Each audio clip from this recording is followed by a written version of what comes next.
chase, you're always chasing to something outside of you, and it's never going to give you the feeling of true, deep sense of self-worth, self-honor, self-trust, self-knowing, self-love. That's the bit that you can't get from outside of you. It is impossible.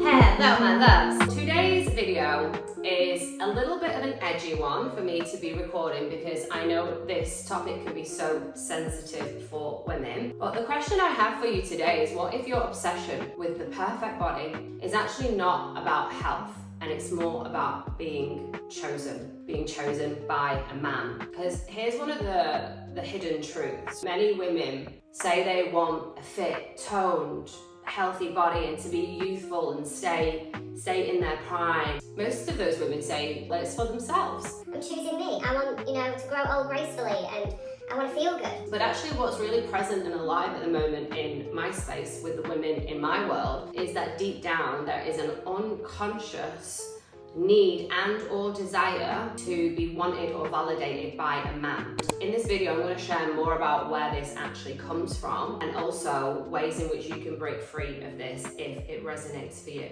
One of the things I just really want to put on the table is like, hands up, this was me, especially in my 20s and in my early 30s. I would chase the perfect body. At the time, I thought that it was for me. I genuinely thought that I wanted to have one of those picture perfect bodies because that's what a healthy, successful, good, perfect woman had. And actually when I was really looking at it, I realized that a lot of this was because it was a perception and the way I wanted to be received by people outside of me, men and women, but mostly men. I know also that I am a product of my environment. I know that my environment many years ago, I was living in London, I was living a high-paced, fast lifestyle. I was a fashion buyer, so I was surrounded by imagery of models and fancy materialistic clothing and bags and shoes, and I was all in it. And I thought it was like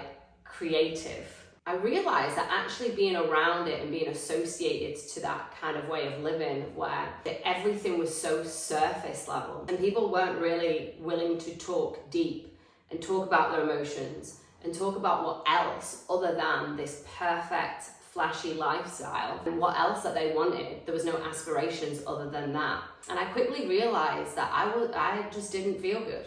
Something was missing. And it's now that I realize that there is a texture and there is a feeling to life that I didn't have access to back then. I was chasing the perfect body and I was chasing the career, and it was all for the fit in, to belong in that environment. And a big part of that was to be admired and received and to be seen as worthy to be part of. Women's big work these days really is in detaching and disassociating from that, not making that the thing that is defining of our worth. Societal conditioning and standards, if you look at magazines and if you look at the patriarchy and the difference between men and women and how we've been valued for many years, generations, women's worth has always been tied to two things: her desirability. So of course that's going to make it super easy for a woman to become insecure about how she looks when she looks at so many other women and she's so different because we're all so unique. And then there is a societal perfectionist standard of what a perfect woman's body should look like, and that changes every decade. And the other thing is like how useful she is. So how useful are you to other people? This can really create so much pressure in a woman, having to prove and having to force and please her way to have a seat at the table of this thing that we call life. It means that women chase these unattainable beauty standards, and also it means that on the other side of it, she's chasing this perfect way of looking, and then she's chasing this perfect way of doing something by overgiving, overextending herself and trying to please everyone. One of the problems, I'm just literally going to lay it on the table, this is a problem, in seeking that perfection, is it actually reinforces the belief of not good enough. The chase of something that we want to put as perfection, and whatever perfection she has in her mind, that chase, you're always chasing to something outside of you.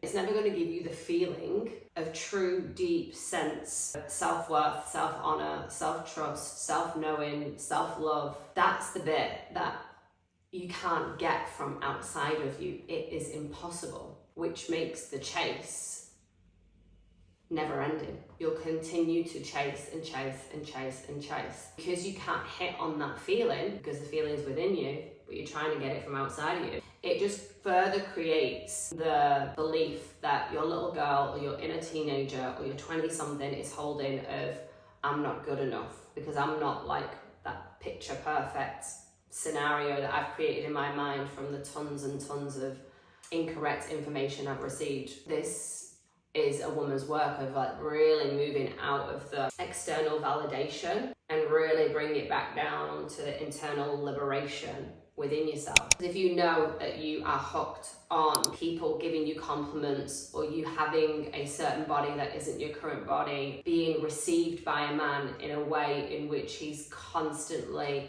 like in adoration and admiration of you, but you need that, you need it to feel good about yourself, then this is the work of really like bringing everything back in, because you can't control the man and how he shows up, and you also can't force your body into a mold that it wasn't brought in this world to be. The real work is in really coming back home to yourself, and that's probably gonna at some point require you to step into a different version of yourself, because this current model, this current version of you has been built on that old programming from that past environment, very similar to mine.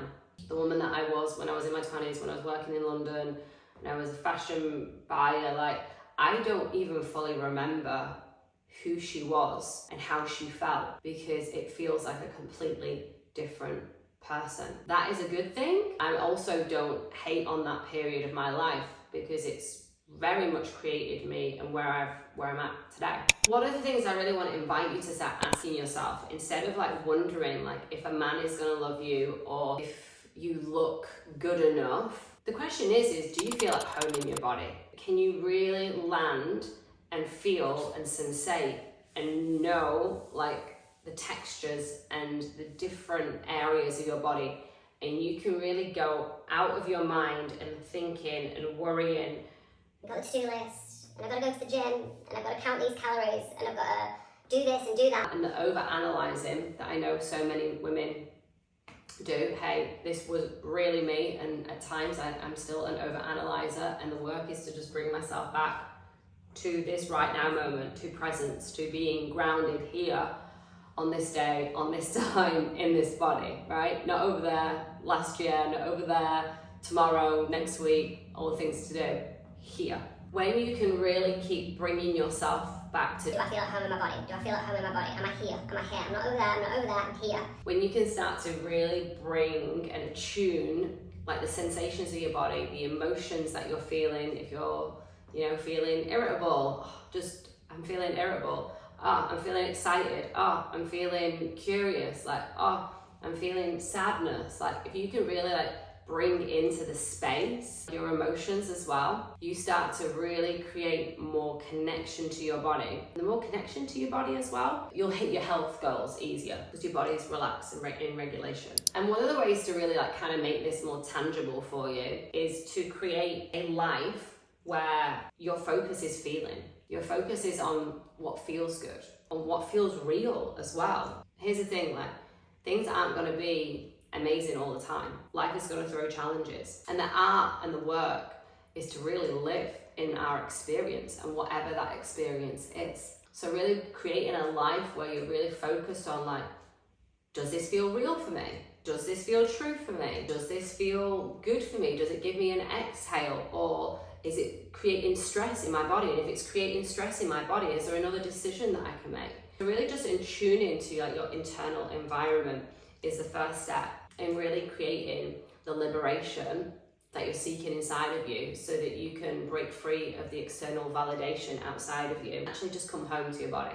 I hope that this video served and supported you in some way. Please hit subscribe if you want more of these videos, and I'd love to know if anything really resonated for you. Please do.